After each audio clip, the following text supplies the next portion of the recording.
الحمد لله نحمده ونستعينه ونستغفره ونؤمن به ونتوكل عليه ونعوذ بالله من شرور أنفسنا ومن سيئات أعمالنا من يهده الله فلا مضل له ومن يضلله فلا هادي له ونشهد أن لا إله إلا الله وحده لا شريك له ونشهد أن سيدنا ومولانا محمدا عبده ورسوله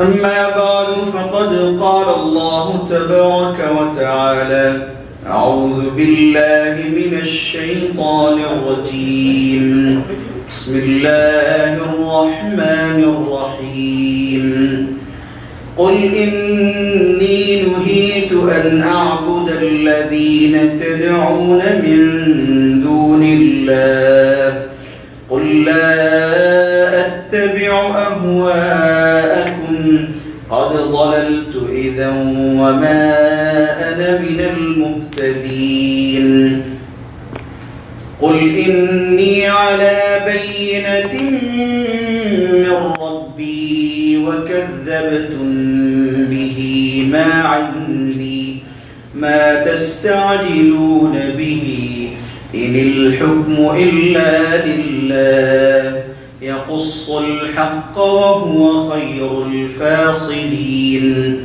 قل لو أن عندي ما تستعجلون به لقضي الأمر بيني وبينكم والله أعلم بالظالمين وعنده مفاتح الغيب لا يعلمها إلا هو ويعلم ما في البر والبحر وما تسقط من ورقة إلا يعلمها ولا حبة في ظلمات الأرض ولا رطب ولا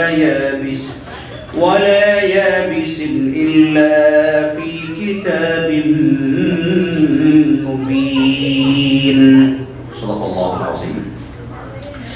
میرے محترم دوست اور بھائیوں، اگر مجھے کوئی بات سچی لگی اور میں سمجھ رہا ہوں کہ یہ بات سچی ہے، یہ حق ہے، اس وقت ایک تو یہ ہے کہ اس پر عمل کرنا میرے لیے ضروری ہے، اور اس بات لوگوں کے سامنے اظہار کرنا بھی میرا کام ہوتا ہے، اور اسی طریقہ سے اس کی جو اپوزٹ ہے، جو ناحق ہے، جس کو میں ناحق سمجھتا ہوں، وہ بھی لوگوں کے سامنے اظہار کرنا ضروری ہے کہ بھئی یہ سچ نہیں ہے، میں اس کو نہیں مانتا۔ نبی اکرم صلی اللہ علیہ وسلم جب اسلام کے بارے میں، دین کے بارے میں، قرآن کے بارے میں بتانا شروع کی، تو آپ کو معلوم ہے کہ مشرکین مکہ کی طرف سے نبی علیہ السلام کو بہت ساری آفر کی گئی ہے، تو نبی اکرم صلی اللہ علیہ وسلم صرف یہ نہیں کہیں کہ بات سچی ہے، یہ بھی کہی کہ تم جس بات کی طرف مجھے دعوت دے رہے ہو یا جس بات پر مجھے لانے کی کوشش کر رہے ہو وہ بات غلط ہے اور میں تمہارے ساتھ میں نہیں ہوں۔ نبی اکرم صلی اللہ علیہ وسلم اس بات کا بھی اظہار کیا۔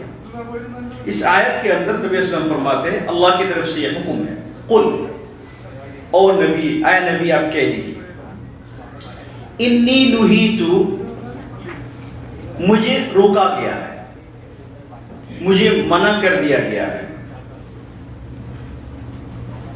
اس سے کہ ان اعبد الذین تدعون من دون اللہ، ان اعبد الذین تدعون من دون اللہ، کہ میں ان کی عبادت نہ کروں جس کی طرف تم مجھے بلاتے ہو، تم جس کو اللہ کے بغیر بلاتے ہو، مجھے ان تمام چیزوں سے اور ان چیزوں کی عبادت کرنے سے منع کر دیا گیا۔ آپ کو معلوم ہے کہ اس زمانہ میں مشرکین مکہ لات اور عزا اور مورتی اور تمام چیزوں کی عبادت کرتے تھے، تو نبی اکرم صلی اللہ علیہ وسلم نے یہ صاف ان کے سامنے یہ بات ظاہر کر دی کہ میں صرف اس بات کو غلط نہیں سمجھتا، میں یہ بھی سمجھتا ہوں کہ میرے لیے اس کام کرنا، یہ عبادت کرنا یا تمہارا جو مذہب ہے، تمہارا جو دین ہے، اس کو فالو کرنا، یہ بھی میرے نزدیک حرام ہے، اللہ کی طرف سے یہ بھی منع ہے، میں نہیں کر سکتا۔ اللہ فرماتے ہیں قُلْ لَا أَتَّبِعُ أَهْوَاءَكُمْ، آپ یہ بھی کہہ دیجئے کہ لَا أَتَّبِعُ أَهْوَاءَكُمْ، میں تمہاری خواہشات کو فالو نہیں کر سکتا، تمہاری خواہشات کو میں فالو نہیں کر سکتا۔ قَدْ ضَلَلْتُ إِذًا، اگر میں نے تمہاری بات پر میں آ گیا اور تمہاری بات کو میں نے مان لی اور تمہاری خواہشات کو میں نے فالو کی تو پھر میں گمراہ ہو گیا۔ قَدْ ضَلَلْتُ، فرمایا کہ میں بالکل یقیناً میں غلط راستے کو ہوں اور میں گمراہ ہو گیا۔ وَمَا أَنَا مِنَ الْمُهْتَدِينَ، اور میں جو ہے ان لوگوں میں سے نہیں ہوں گا جن کو ہدایت ملی ہے۔ وَمَا أَنَا مِنَ الْمُهْتَدِينَ، تو اس لیے علماء لکھتے ہیں کہ نبی اکرم صلی اللہ علیہ وسلم نے ان کی جو سوچ اور ان کی جو فکر، ان کی جو مینٹالٹی، اس کی بھی تردید کی کہ مجھے تمہاری بات پسند نہیں ہے، میں تمہارے ساتھ میں نہیں ہوں۔ قُلْ إِنِّي عَلَى بَيِّنَةٍ مِّن رَّبِّي وَكَذَّبْتُم بِهِ، اور آپ یہ بھی کہہ دیجئے کہ میں تمہاری بات کیوں مانوں، کہ اِنِّی عَلَى بَيِّنَةٍ مِّن رَّبِّي، کہ میں جو ہے ایک ایسی چیز پر ہوں، میں ایسی دین پر ہوں جس کے اوپر بہت ساری ایویڈنس ہے، دلائل ہے کہ میں سچا ہوں، میں سچا نبی بھی ہوں، اور میرے پاس اللہ کی طرف سے جو وحی آئی ہے، جو شریعت آئی ہے، یہ بھی سچی ہے، اور اس کے اوپر بہت سارے دلائل بھی ہیں۔ اگر میں اللہ کی عبادت کروں تو اس کے لیے میرے پیچھے بہت سارے دلائل، ایویڈنس ہے کہ اللہ ہے اور میں اللہ کی عبادت کرتا ہوں، اور تم جن چیزوں کی عبادت کر رہے ہو اس کے پیچھے تمہاری کوئی دلیل نہیں ہے، کوئی ایویڈنس نہیں ہے۔ تو اللہ فرماتے ہیں نبی اسلام سے آپ یہ کہہ دیجیے قُلْ إِنِّي عَلَى بَيِّنَةٍ مِّن رَّبِّي، میں ایویڈنس پر ہوں، میرے پاس ایویڈنس ہے، میرے پاس دلائل ہے، میں جس بات کی طرف تمہیں بلا رہا ہوں اس کے اوپر میری بہت ساری دلائل ہے، اور یہ کس کی طرف سے؟ مِن رَّبِّي، میرے رب کی طرف سے، اور میرا رب تمہارا رب ایک ہی ہے، اور جو باتیں یا جو چیزیں رب کی طرف سے آتی ہے وہ سچی ہوتی ہے، تو اس لیے میں سچ پر ہوں اور میرا دین بھی سچا ہے، میں سچا نبی ہوں۔ قُلْ إِنِّي عَلَى بَيِّنَةٍ مِّن رَّبِّي وَكَذَّبْتُم بِهِ، میری جو بات ہے اس کا وزن بہت ہے، اس کے پیچھے دلائل ہے، اس کے پیچھے ایویڈنس ہے، اس کے باوجود فَكَذَّبْتُم بِهِ، تم نے اس کو انکار کر دیا، تمہارے پاس کوئی دلیل نہیں اس کو انکار کرنے کے لیے، اس کے بعد تم نے انکار کر دیا، اور تم نے ایک ایسی چیز مانگی مجھ سے جو میرے ہاتھ میں نہیں ہے۔ یہ کیا کرتے تھے جب نبی السلام اسلام کی طرف دعوت دیا کرتے تھے، اللہ کی عبادت کی طرف، توحید کی طرف دعوت دیتے تھے، تو نبی اسلام یہ بھی کہتے تھے اگر میری بات تم نہیں سنو گے تو اللہ کی طرف سے عذاب آئے گا، تو اس وقت یہ لوگ یہ کہا کرتے تھے کہ اگر تم سچے ہو، تم یہ کہتے ہو کہ اللہ کی طرف سے ہمارے اوپر عذاب آئے گا، لاؤ عذاب لے کے آؤ ہمارے لیے، اور وہ عذاب کب آئے گا بتاؤ۔ میں نے آپ کو پہلے بھی یہ بات بتا چکا ہوں کہ انبیاء علیہم السلام کے ہاتھ میں کچھ نہیں ہوتے، یہاں تک کہ انبیاء علیہ السلام اگر چاہے کہ کسی کو عذاب دے کے ختم کر دے، نہیں کر سکتے۔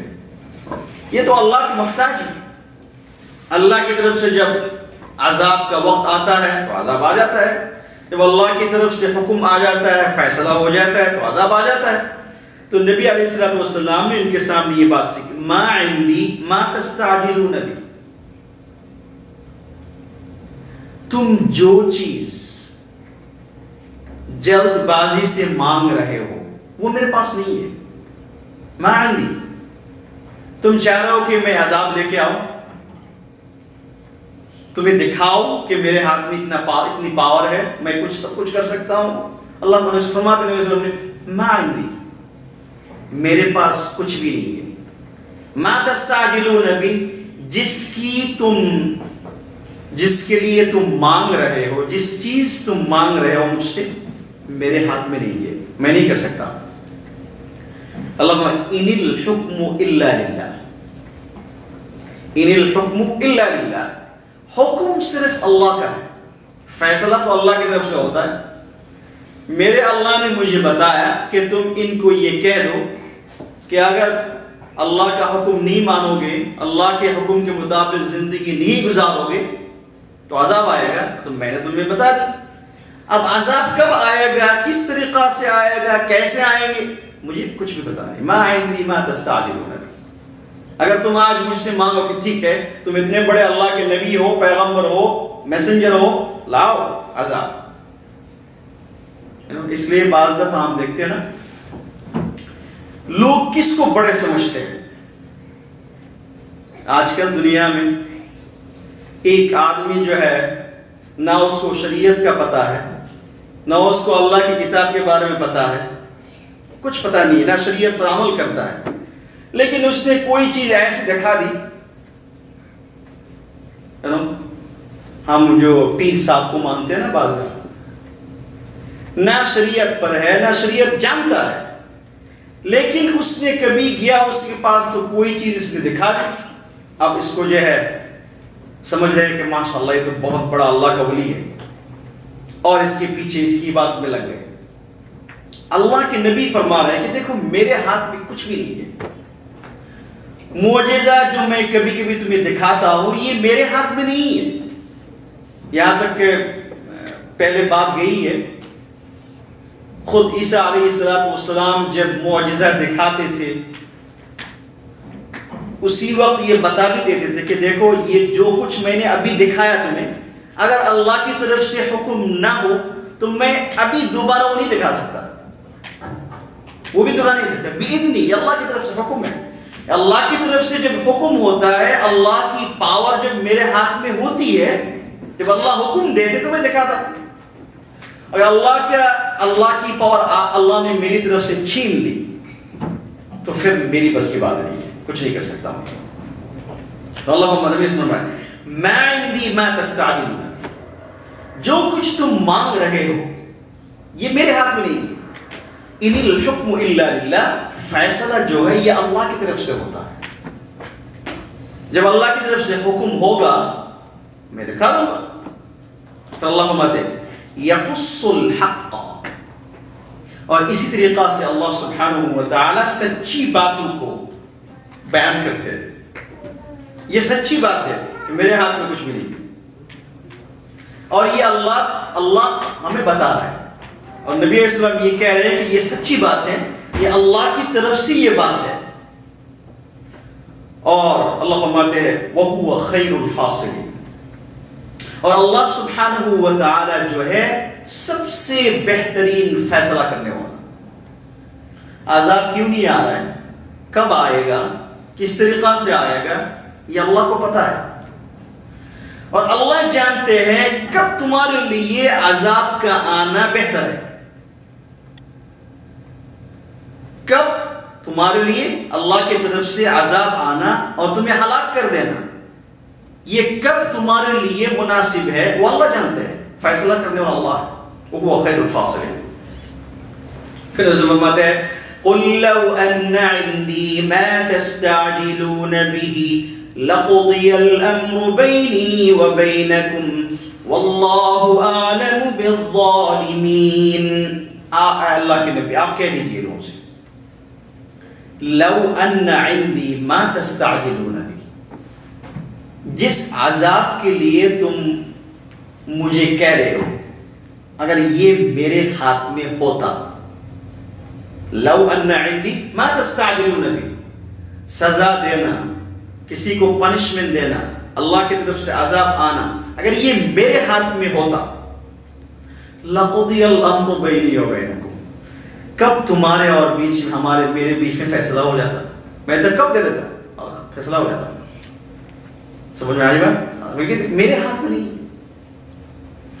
جو تم فیصلہ کرنے کے لیے یہ مانگ رہے ہو کہ اللہ کی طرف سے عذاب آئے، اللہ کی طرف سے عذاب آئے، تو اگر یہ چیز میرے ہاتھ میں ہوتی تو میں تو کب فیصلہ کر لیتا، وہ لے کے آتا اور تمہارے اور بھی ہمارے بیچ میں فیصلہ کب ہو جاتا، لیکن یہ میرے ہاتھ میں نہیں ہے۔ بعض دفعہ ایسے ہوتا ہے نا کہ ہم جب کسی اور کے ساتھ ہماری ناراضگی ہو جاتی ہے، ہم چاہتے ہیں کہ میں اس کو نقصان پہنچائیں، لیکن ہاتھ میں تو کچھ ہے ہی نہیں۔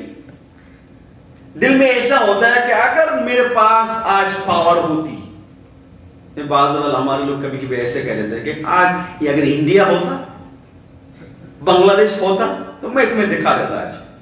کیوں؟ ہاتھ میں کچھ بھی نہیں، یہاں پہ ہم کچھ کریں گے تو پرابلم ہو جائے گا، وہاں پہ پاور ہے، ہم کچھ کر سکتے ہیں۔ نبی صلی اللہ علیہ وسلم فرماتے ہیں لو ان عندی ما تستعجلون بہ، اگر میرے ہاتھ میں کچھ ہوتا اور تم نے میرے ساتھ جو برتاؤ کی، اللہ فرماتے ہیں واللہ اعلم بالظالمین، اللہ اعلم بالظالمین، اللہ کو پتا ہے کہ کون ظالم ہے، اللہ خوب جانتے ہیں، اللہ خوب جانتے ہیں کہ کون ظالم ہے، کون برے لوگ ہیں، کون اچھے لوگ ہیں، اللہ کو پتا ہے۔ تو اب اللہ فرماتے ہیں یہاں پہ نیکسٹ آیت میں کہ اللہ سبحانہ و تعالیٰ کے ہاتھ میں ہر کچھ ہے، فیصلہ کرنے والا بھی اللہ ہے، عذاب دینے والا بھی اللہ ہے۔ اس کی پروف کیا ہے، کیا ایویڈنس ہے؟ اللہ بعد میں فرماتے ہیں وَعِندَهُ مَفَاتِحُ الْغَيْبِ لَا يَعْلَمُهَا إِلَّا هُوَ وَيَعْلَمُ مَا فِي الْبَرِّ وَالْبَحْرِ وَمَا تَسْقُطُ مِنْ وَرَقَةٍ إِلَّا يَعْلَمُهَا وَلَا حَبَّةٍ فِي ظُلُمَاتِ الْأَرْضِ وَلَا رَطْبٍ وَلَا يَابِسٍ إِلَّا فِي كِتَابٍ مُبِينٍ۔ وَعِندَهُ مَفَاتِحُ الْغَيْبِ، کہ اللہ کے ہاتھ میں غیب کی کنجیاں ہیں۔ میں نے پہلے بھی آپ سے یہ عرض کر چکا ہوں کہ مفتاح کہتے ہیں چابی کو، کنجی کو، اور یہ سنگل ہے، پلورل ہے اس کی مفاتیح۔ تو اللہ سبحانہ و تعالیٰ اس آیت میں فرماتے کہ اللہ کے ہاتھ میں غیب کی کنجیاں ہیں، ساری چیزیں اللہ کے ہاتھ میں ہیں۔ مفسرین کرام لکھتا ہے مفتاح کا معنی ایک ہو سکتا ہے کنجی، چابی، اور ایک معنی ہو سکتا ہے خزانہ۔ تو غیب کے جتنے خزانے ہیں، تو اس لیے مفسرین کرام لکھتے ہیں کہ اگر کوئی بھی معنی آپ لیں گے، چاہے کنجی ہو، چابی ہو، چاہے خزانہ، دونوں کا گویا کہ معنی ایک ہی ہے۔ جس کے پاس چابی ہوتی ہے اس کے پاس خزانہ ہوتا ہے، جس کے پاس خزانہ ہوتا ہے اس کے پاس چابی ہوتی ہے۔ تو اس لیے گویا کہ مطلب یہی ہے کہ اللہ کے ہاتھ میں ہر چیز ہے، خزانے اللہ کے ہاتھ میں ہیں غیب کی۔ لا يعلمها الا هو، اللہ کے بغیر غیب کے بارے میں کوئی نہیں جانتا۔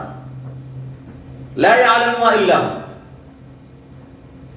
غیب سے کوئی چیز لا کے دینا یہ تو دور کی بات ہے، غیب کو جاننا بھی کسی کی بس کی بات نہیں ہے، یہاں تک کہ نبی اکرم صلی اللہ علیہ وسلم بھی نہیں ہے۔ یہاں پہ اللہ فرماتے ہیں لا یعلمها الا هو، کہ اللہ کے بغیر غیب کو جاننے والا کوئی بھی انسان، کوئی بھی مخلوق اس دنیا میں نہیں ہے، آسمان میں بھی نہیں ہے۔ تو اس میں نبی علیہ السلام بھی اللہ کی مخلوق ہے، نبی علیہ السلام بھی انسان ہے، تو اس لیے نبی بھی اس سے خارج ہے، نبی بھی نہیں جانتے۔ اچھا، جو اسلام جانتے تھے قیامت تک آنے والی ہر چیز بتا دی، اس کا مطلب کیا ہے بعد میں ہم بتائیں گے اس کا مطلب کیا ہے۔ اللہم وَيَعْلَمُ مَا فِي الْبَرِّ وَالْبَحْرِ، خشکی میں، سمندر میں جو کچھ ہے اللہ کو پتا ہے۔ وَمَا تَسْقُطُ مِن وَرَقَةٍ إِلَّا يَعْلَمُهَا، درخت کے اوپر سے اگر کوئی پتا گرتا ہے اس کو بھی اللہ کو پتا ہے۔ وَمَا تَسْقُطُ مِن وَرَقَةٍ إِلَّا يَعْلَمُهَا، پوری دنیا میں ہزاروں لاکھوں کروڑوں ملینز آف ٹریز ہے، درخت ہے، اللہ فرماتے ہیں کون درخت سے کون سا پتا کب گرتا ہے وہ بھی اللہ کو پتا ہے۔ وَمَا تَسْقُطُ مِن وَرَقَةٍ إِلَّا يَعْلَمُهَا وَلَا حَبَّةٍ فِي ظُلُمَاتِ الْأَرْضِ وَلَا رَطْبٍ وَلَا يَابِسٍ إِلَّا فِي كِتَابٍ مُبِينٍ، زمین کی اندھیری میں کوئی خشک یعنی کوئی تر چیز، کوئی سوکھی چیز پڑی ہے وہ بھی اللہ کو پتا ہے۔ اس آیت کے اندر اللہ فرماتے ہیں کہ غیب کی کنجیاں، غیب کی چابیاں اللہ کے ہاتھ میں ہیں۔ غیب کا مطلب کیا ہے؟ یہ پہلے بات گئی ہے، پھر میں دوبارہ بتانا چاہتا ہوں۔ غیب کہا جاتا ہے ایسی چیزوں کو جو چیز اس دنیا میں اب تک نہیں آئی،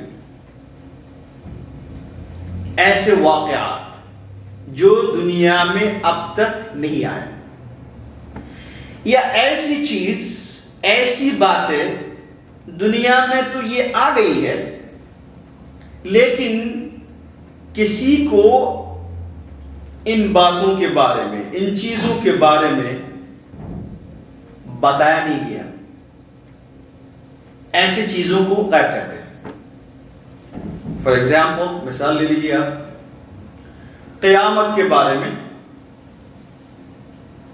ہمارے پاس باتیں آئی ہیں، نبی علیہ السلام نے یہ کہا کہ چاند پھٹ جائے گا، آسمان ٹوٹ جائے گا، ہزاروں چیزیں باتیں اس نے کی ہے، اور یہ ایک بھی چیز ابھی تک نہیں آئی، دنیا میں وجود میں نہیں آیا، لیکن یہ قیامت سے پہلے آئیں گے، تو اس کو کہتے ہیں غیب۔ یا کوئی چیز، کوئی بات دنیا میں تو آ گئی ہے لیکن پتہ نہیں کسی کو۔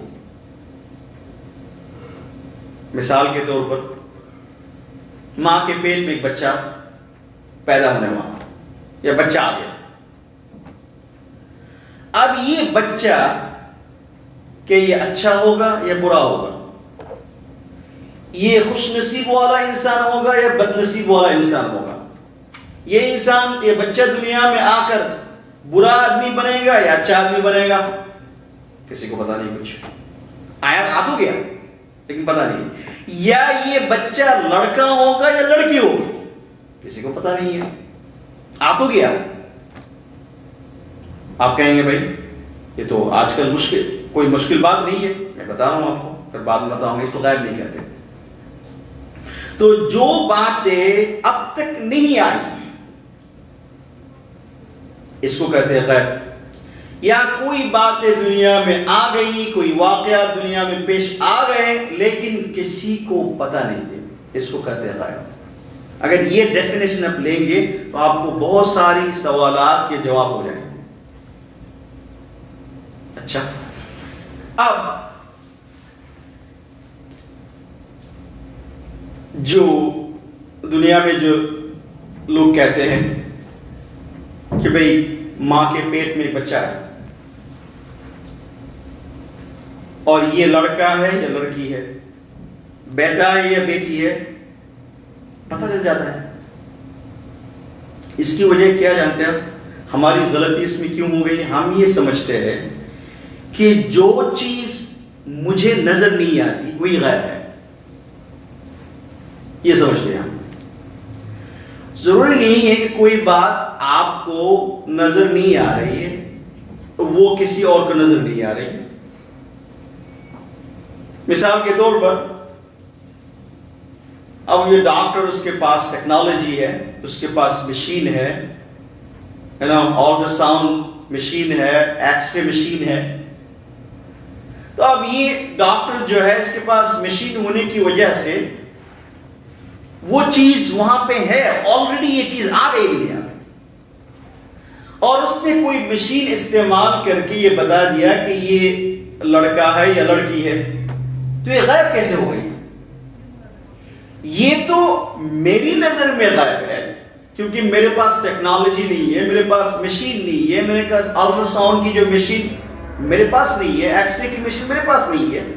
تو جس کی وجہ سے یہ میرے لیے ایک ایسی بات ہو گئی جو میری آنکھوں سے باہر ہے. لیکن چونکہ اس کے پاس مشین ہے، ٹیکنالوجی ہے، نالج ہے، ایجوکیشن ہے، تو جس کی وجہ سے اس کو پتہ چل رہا ہے. اسی طریقہ سے کوئی آدمی مون میں گیا اور یہ اتنی باتیں وہ ہمارے سامنے رپورٹ کر رہا ہے، آنے کے بعد میرے لیے غائب ہو گیا.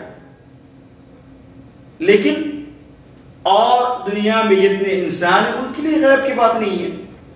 غیب تو اسی چیز کو کہتے ہیں، اس بات کو کہتے ہیں جس کے بارے میں کسی کو کچھ پتا ہے نہیں، اس کو کہتے ہیں. اسی لیے آپ دیکھیں گے ایک ڈاکٹر کب یقیناً یہ بتا سکتا ہے کہ یہ لڑکا ہے لڑکی. 4 مہینہ بعد تو کرتے ہیں لیکن اس میں کہتے ہیں ہمیں ڈاؤٹ فل ہے. 6 منتھ میں جو الٹرا ساؤنڈ ہوتا ہے اس میں وہ یقیناً کہہ سکتے ہیں کہ یہ لڑکا ہے لڑکی ہے. اور اس وقت لڑکا اور لڑکی ہونے کی جو علامت ہے وہ تو اندر ظاہر ہو جاتا ہے، تو ظاہر ہو گیا وہ. اب یہ ہے کہ میرے پاس مشین نہیں، اس کے پاس مشین ہے، وہ مشین لگا کے بتا رہا ہے اور میرے پاس مشین نہ ہونے کی وجہ سے میں بتا نہیں پا رہا ہوں. تو یہ غیب کیسے ہو گیا؟ اس کو غیب نہیں کہتے. اسی طریقہ سے اس سے بھی سوال پیدا ہوتا ہے کہ اللہ نے قرآن میں فرمایا کہ ان اللہ عنده علم الساعہ، 5 چیزیں ایسی ہے جس کا علم کسی کے پاس نہیں ہے. خود نبی اکرم صلی اللہ علیہ وسلم کے پاس بھی اس کا علم نہیں تھا. کیا ہے؟ ان اللہ عنده علم الساعہ، قیامت کب ہوگی کسی کو پتہ نہیں ہے. وینزل الغیث، بارش کب ہوگی کسی کو پتہ نہیں ہے. ویعلم ما فی الارحام، ماں کے پیٹ میں بچہ کون سا ہے، لڑکا ہے یا لڑکی، کسی کو پتہ نہیں ہے. وما تدری نفس بأی ارض تموت وما تدری نفس ماذا تکسب غدا، کل آپ کیا کھائیں گے، کیا کمائیں گے، آپ کو کچھ بھی نہیں پتا.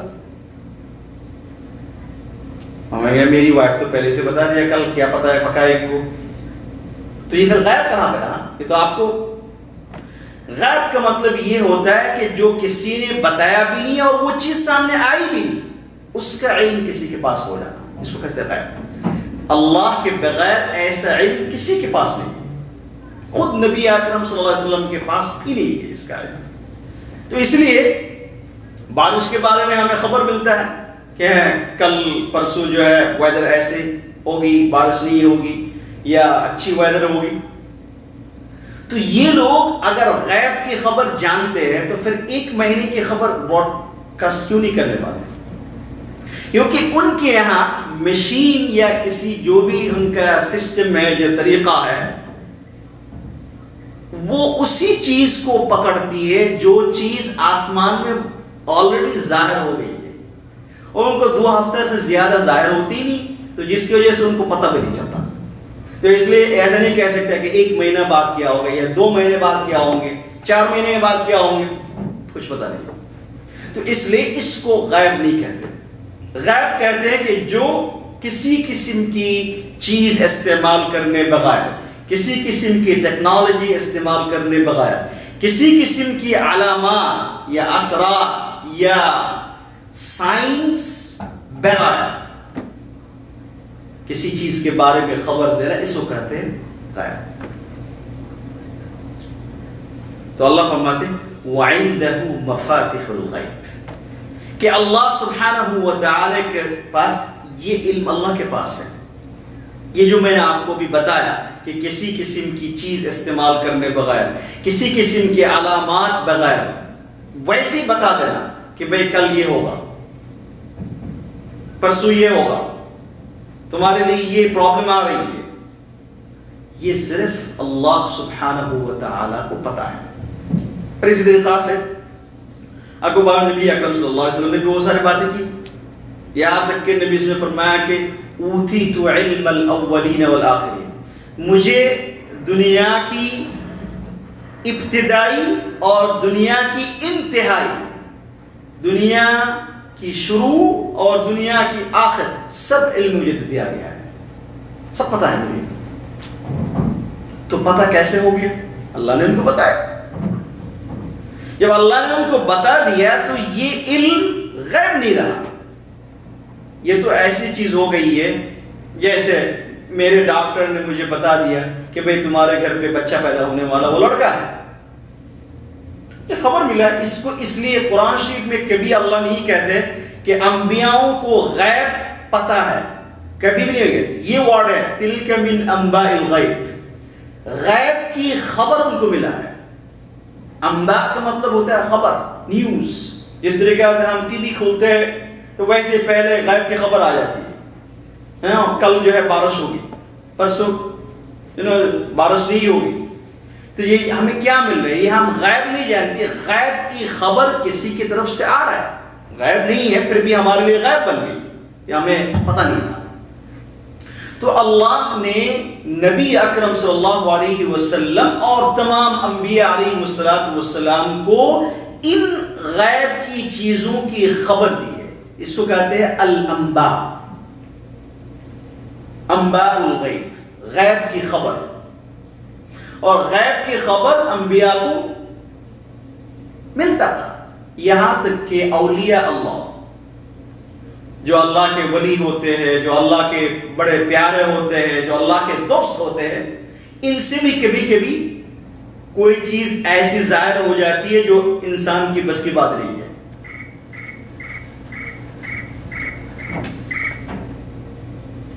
اگر نبی کی طرف سے کوئی ایسی بات آ گئی, اس کو کہتے ہیں معجزات, اس کو کہتے ہیں معجزات. اور جو نبی نہیں ہے, اللہ کے ولی ہے, ان کی طرف سے اگر اس قسم کی کوئی بات آ گئی تو اس کو کہتے ہیں الکرامات, کرامات کہتے ہیں اس کو. کیا کہتے ہیں اس کو؟ کرامات کہتے ہیں. کیا کرامات ہے یہ, کیسے یہ بات ظاہر ہو گئی؟ تو اس کا مطلب یہ ہے کہ اچھا. اور اگر کوئی ایسی بات ایسے انسان سے ظاہر ہو گیا جو آدمی شریعت کے پابند نہیں ہے, جو سنت کے پابند نہیں ہے, جو شریعت کو فالو بھی نہیں کرتے, نبی کی سنت کو بھی فالو نہیں کرتے, ایک عام انسان سے کوئی ایسی بات ظاہر ہو گئی ہے جو انسان سے نہیں ہو سکتا, اس کو آپ کرامت نہیں کہہ سکتا, اس کو کہتے جادو, اس کو کہتے جادو یا سحر جو بھی ہو. تو اس میں یہ فرق ہے, نبی کی طرف سے جو ہوتا ہے اس کا فاعل, کرنے والا اللہ ہوتا ہے,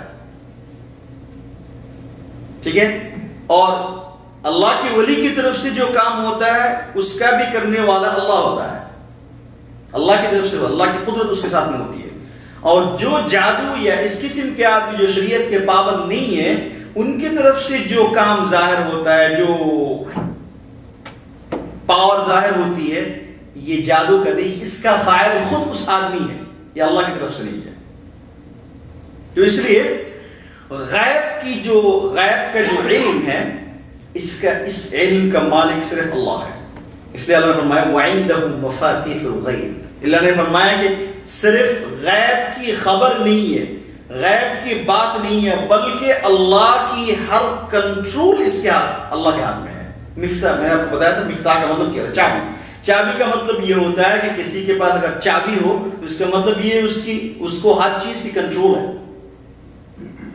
اس کے بغیر اس کے اندر کسی کا کوئی کنٹرول نہیں ہے. اگر آپ کے پاس مسجد کی چابی ہے تو مطلب یہ کہ آپ کے پاس کنٹرول ہے, کوئی آدمی داخل نہیں ہو سکتا جب تک آپ نہیں آئیں گے. آپ کے گھر کی چابی آپ کے پاس ہوتی ہے، روم میں آپ جانے کے لیے آپ کے بغیر کسی کے پاس چابی نہیں ہے، کوئی انسان اس کے اندر جا نہیں سکتا آپ جب تک نہیں آئیں گے، کنٹرول آپ کے ہاتھ میں ہے۔ تو اللہ فرماتے ہیں مفاتیح الغیب، غیب کی جتنی چیزیں ہوتی ہے، غیب کا جتنا علم ہے، یہ ساری علم اللہ کے ہاتھ میں ہے، اور اللہ کی ہر چیز کی کنٹرول اللہ کے ہاتھ میں ہے، مفاتیح الغیب۔ تو اس لیے یہ مسلمانوں کا یہ عقیدہ ہے کہ اللہ کے بغیر دنیا میں کسی انسان کے ہاتھ میں غیب کی خبر نہیں ہے، غیب کا علم خبر نہیں، خبر تو ہے انبیاء کے پاس، غیب کا علم کسی کے پاس نہیں ہے۔ تو اس لیے جس طریقہ سے اللہ کو ایک ماننا، اللہ کو اللہ ماننا، رب ماننا ضروری ہے، ایمان ہے یہ، اسی طریقہ سے اللہ کی کچھ کوالٹیز بھی ہے، ایٹریبیوٹس بھی ہے اللہ تعالیٰ کی، اس کے اوپر ایمان لانا بھی ضروری ہے۔ توحید، یا جو ہم کہتے ہیں کہ توحید توحید توحید یا ایک ماننا، یہ صرف یہ نہیں کہ کوئی آدمی کہہ رہے کہ میں اللہ کو ایک مانتا ہوں، اتنا کافی نہیں ہے۔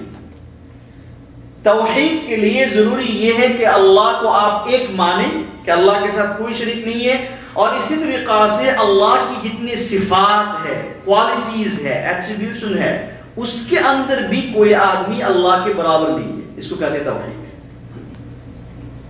نبی علیہ الصلوۃ والسلام اللہ کے نبی ہے، میسنجر ہے، رسول ہے، لیکن کوئی آدمی ایسے نہیں کہہ سکتے کہ اللہ کے پاس جس طریقہ سے علم غیب ہے نبی کے پاس بھی ہے، نہیں کہہ سکتے۔ اس کا مطلب یہ کہ یہ آدمی اللہ کے نبی کو اللہ کی برابر کھڑا کر دیا، یہ غلط ہے۔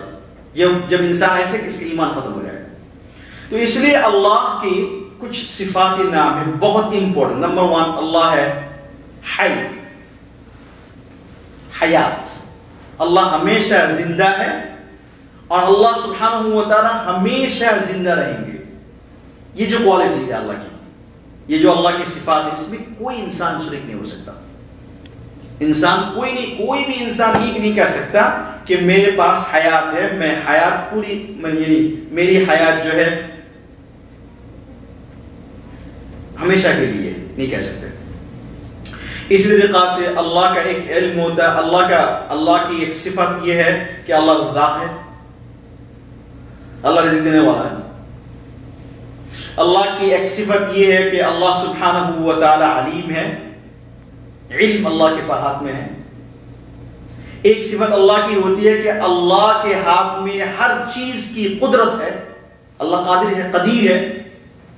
ان تمام چیزوں میں کسی کو اللہ کے برابر کھڑا کر دینا یہ بھی شرک ہے، یہ بھی نہیں کہہ سکتے آپ۔ خاص کر کے اللہ کا دو علم بہت امپورٹنٹ، ایک تو ہے کہ اللہ علیم ہے، اللہ سب کچھ جانتے ہیں، اور اللہ ہر چیز پر قادر ہے، اس کے برابر کوئی نہیں ہو سکتا۔ تو اس لیے اس آیت کے اندر یہ دونوں چیزوں کے بارے میں اللہ بیان فرما رہا ہے۔ ایک تو اللہ کا علم وسیع ہے، بہت بڑا علم ہے اللہ کا، اللہ غیب جانتے ہیں، اور اسی طریقہ سے صرف اتنی بات نہیں کہ اللہ غیب جانتے، اللہ غیب کی ہر چیز پر قدرت رکھتے ہیں، قادر ہے اللہ سبحانہ و تعالی۔ تو اللہ فرماتے ہیں وَعِندَهُ مَفَاتِحُ الْغَيْبِ، کہ اللہ سبحانہ و تعالی کے پاس غیب کی کنجیاں ہیں، لا يعلمها الا هو، اللہ کے بغیر اس کو کوئی نہیں جانتا۔ علم آ گیا، یہ اللہ کا علم ہے۔ اچھا ٹھیک ہے، پھر اللہ فرماتے ہیں کہ کتنا علم ہے آپ اللہ کے پاس، کتنا علم ہے۔ وَيَعْلَمُ مَا فِي الْبَرِّ وَالْبَحْرِ، علم کتنا بڑا ہے کہ خشکی میں، سمندر میں، جہاں کہیں کوئی چیز بھی ہو، کوئی بھی کسی قسم کی چھوٹی بڑی چیز ہو، سمندر میں کیا کیا چیزیں ہوتی ہیں، سبحان اللہ الحمد۔ اللہ فرماتے وَيَعْلَمُ مَا فِي الْبَرِّ وَالْبَحْرِ، سمندر میں، سمندر کے اوپر، بر میں، زمین میں، پانی کے نیچے، ہر چیز اللہ سبحانہ و تعالیٰ جانتے ہیں. اللہ پھر ہمیں سمجھا رہا کہ دیکھو میرا علم کتنا ہے. اب فرماتے ہیں وَمَا تَسْقُطُ مِن وَرَقَةٍ، کوئی بھی پتا درخت سے نہیں گرتا، نہیں گرتا، الا یعلمها، مگر اللہ سبحانہ و تعالی اس کو جانتا ہے. کتنا بڑا علم. آپ کے گھر کے بازو میں ایک درخت ہے، آپ بتا سکتے ہیں کہ کتنے پتے اس کے اندر ہیں؟ گرنے کی تو بات الگ ہے، پہلے تو آپ کاؤنٹ کریں کتنے ہیں. سبحان اللہ، ہم سوچ بھی نہیں سکتے. اللہ فرماتے ہیں صرف اللہ اتنا نہیں جانتے. گرنے کے لیے تو پہلے پتا ہونا چاہیے کتنے ہیں. آپ کے جیب سے ڈالر کھو گیا، کتنا کھو گیا پہلے آپ کو پتا ہونا پڑا کتنے ہیں آپ کے پاس. اگر آپ کے پاس $20 پہلے سے تھا تو اب جو ہے نا کچھ کھو گئی تو آپ پتا چلے گا گننے کے بعد اچھا میرے پاس 20 تھا اب کم ہو گیا، جبکہ آپ کو پتا ہے ہی نہیں کہ کتنے پیسے پہلے سے آپ کے جیب میں پڑا ہوا تھا. آپ کو کیسے پتا چلے گا؟ اس کا مطلب یہ ہوا ہے کہ اللہ سبحانہ و تعالی پوری دنیا میں جتنے درخت ہیں اللہ کو پتا ہے، اور اس درخت کے اوپر کتنے پتے ہیں اس کو بھی اللہ کو پتا ہے، اور صبح اور شام کتنے پتے گرتے ہیں، کتنے پتے وہاں پہ رہ جاتے ہیں، اس کا علم بھی اللہ سبحانہ و تعالی کے پاس ہے. سبحان اللہ بحمدہ. وَمَا تَسْقُطُ مِن وَرَقَةٍ إِلَّا يَعْلَمُهَا، کہ اللہ سبحانہ و تعالی دنیا درخت کے اوپر سے جو پتا گرتا ہے اس کا علم بھی اللہ کے پاس ہے. وَلَا حَبَّةٍ فِي ظُلُمَاتِ الْأَرْضِ، زمین کی اندھیروں میں، ایک اندھیری نہیں ہے صرف، زمین کی اندھیروں میں. بعض دفعہ اندھیری ہوتی ہے رات کی وجہ سے، بعض دفعہ اندھیری ہو جاتی ہے غبار کی وجہ سے، بعض دفعہ اندھیری ہوتی ہے کلاؤڈ کی وجہ سے. اللہ فرماتے ہیں کہ جو بھی اندھیری تم لے لو، زمین کی ہر اندھیری کے اندر جو چیز پڑی ہے، حبتن کا مطلب ہوتا ہے چھوٹا سے چھوٹا دانہ، بالکل چھوٹا، اس کو کہتے ہیں حبہ. اللہ فرماتے ہیں وَلَا حَبَّةٍ فِي ظُلُمَاتِ الْأَرْضِ، اور وہ بھی ضروری نہیں کہ خشکی کے اندر، یعنی ایسی کوئی جو لینڈ کے اندر. اللہ فرماتے ہیں رَطْبٌ وَلَا يَابِسٍ، چاہے وہ جگہ خشک ہو چاہے وہ جگہ تر ہو، ہر چیز کے بارے میں اللہ سبحانہ و تعالی کو پتا ہے. الا فی کتاب مبین، مگر وہ کتاب کے اندر، کھلی کتاب کے اندر لکھی ہوئی ہے. بعض نے لکھا ہے کہ کتاب مبین کا مطلب لوح المحفوظ، جہاں پہ اللہ نے سب کچھ لکھ کے رکھا ہے اس کے اندر ہے. بعض یہ کہتے ہیں کہ یہ اللہ کا علم ہے، اللہ کے علم ہے، اللہ کی میموری میں ہے، سب کچھ اللہ کو پتا ہے. تو اس لیے یہ مسلمانوں کا ایسا ایک عقیدہ اور بلیف ہے، اگر کسی کے اندر یہ چیز آ گئی، کسی انسان کے اندر یہ بات آ گئی کہ اللہ کا علم اتنا بڑا ہے، اللہ کو سب پتا ہے، تو یہ انسان کبھی ایسا کوئی کام نہیں کر سکتا جو برا ہے. انسان کبھی کوئی گناہ نہیں کر سکتا، انسان کبھی کوئی برا کام نہیں کر سکتا، انسان کبھی انسان کو کچھ کر نہیں سکتا. آج جو پوری دنیا میں انسان کو انسان نہیں سمجھتے لوگ، اس کی وجہ یہی ہے۔ اس لیے سب سے پہلے نبی علیہ السلام دنیا میں آ کر، اور اسلام کا یہ سب سے پہلا بہت ہی امپورٹنٹ عقیدہ ہے کہ آخرت کی فکر، ججمنٹ کی فکر ہو، ججمنٹ کی فکر ہو۔ جب تک انسان کے اندر یہ چیز نہیں آئی کہ آخرت آخرت آخرت، اس وقت تک انسان نہیں بنے گا۔ تو یہ ایک عقیدہ ایسا ہے، ایک بلیف ایسا ہے کہ انسان کی زندگی کو بدل دیتی ہے، انسان کی زندگی اس سے بدل جاتی ہے۔ پھر اللہ فرماتے ہیں علم تو ہو گیا، پاور کتنا ہے؟ اللہ فرماتے ہیں قدرت کتنی ہے؟ وَهُوَ الَّذِي يَتَوَفَّاكُم بِاللَّيْلِ، عجیب اور غریب آیت ہے۔ اللہ کی ذات وہ ہے جو تمہیں رات میں موت دیتے ہیں۔ لیکن انسان جب سو جاتا ہے کیا سمجھتے ہیں؟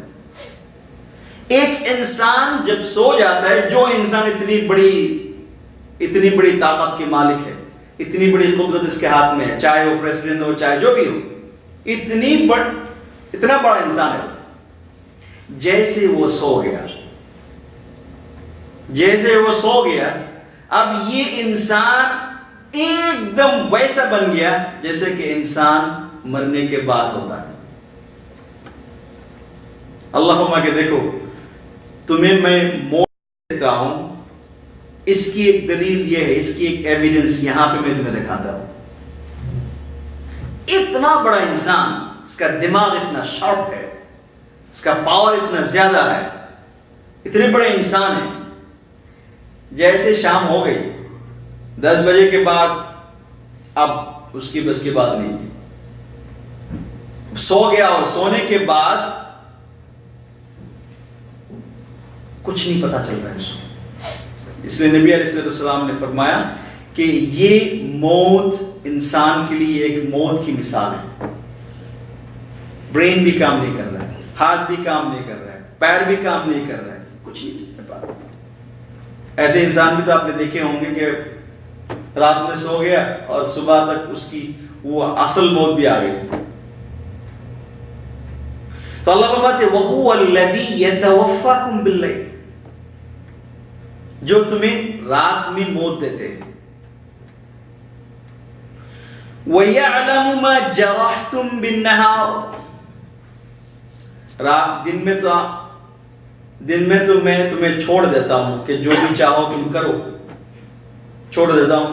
اب انسان صبح ہو گیا ماشاءاللہ بہت ہی انرجیٹک اور ماشاءاللہ بہت خوبصورت انسان بن گیا اور بالکل پاورفل۔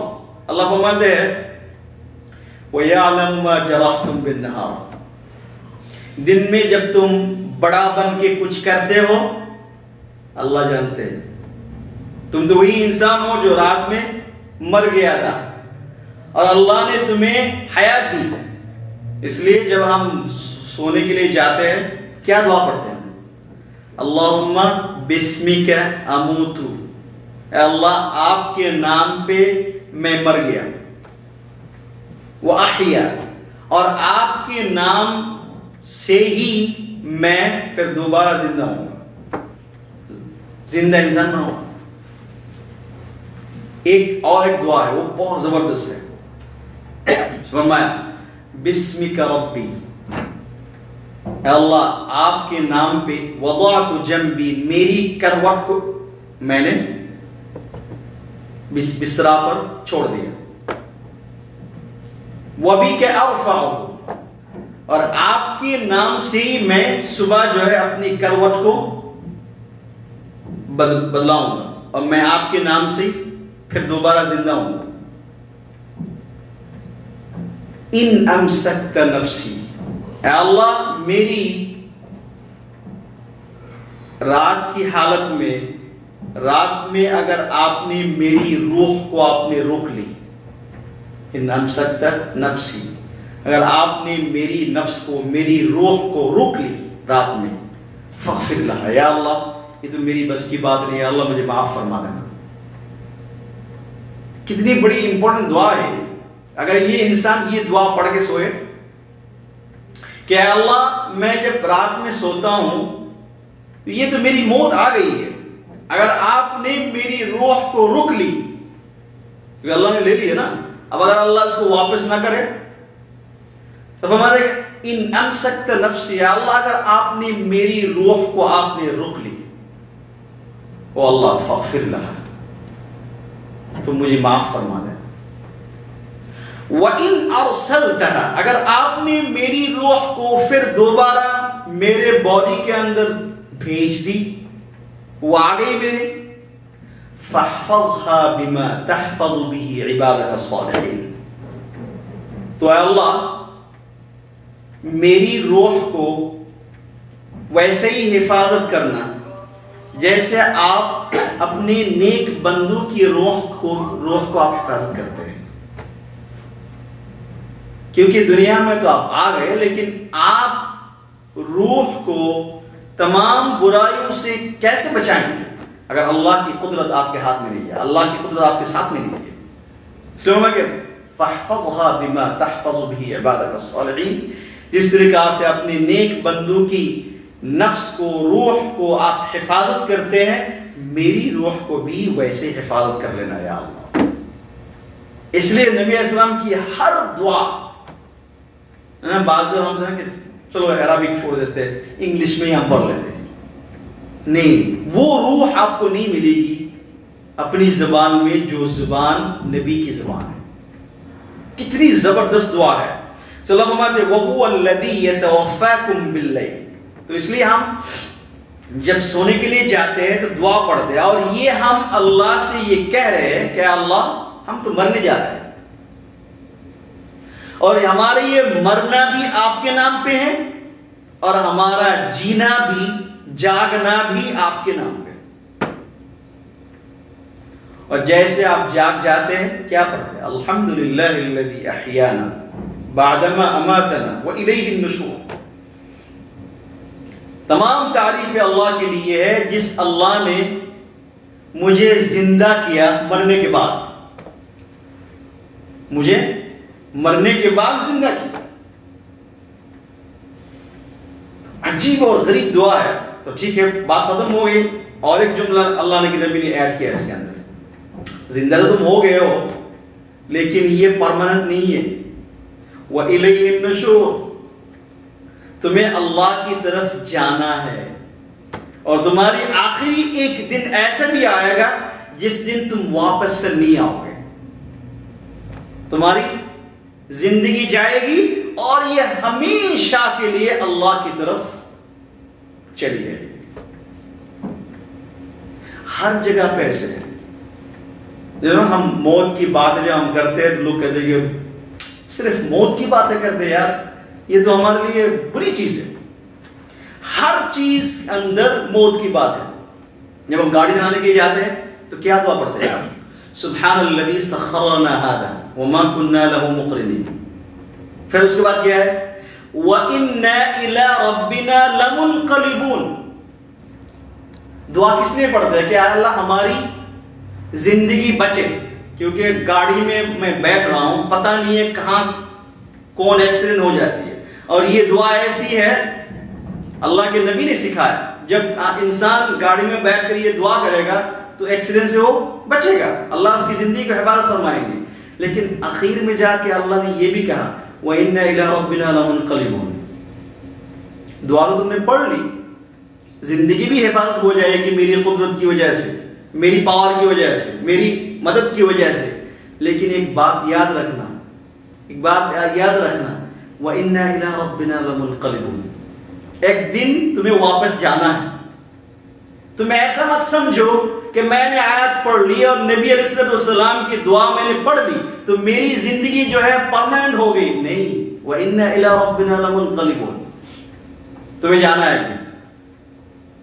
اچھا، یہ دعا پڑھی ہم نے، جب ہم جب کسی کی بات سنتے ہیں، کوئی ہم سے کوئی بات ایسی آ گئی جو ہمیں پسند نہیں، تو ہم کیا پڑھتے ہیں؟ اِنَّا لِلَّهِ وَإِنَّا إِلَيْهِ رَاجِعُونَ۔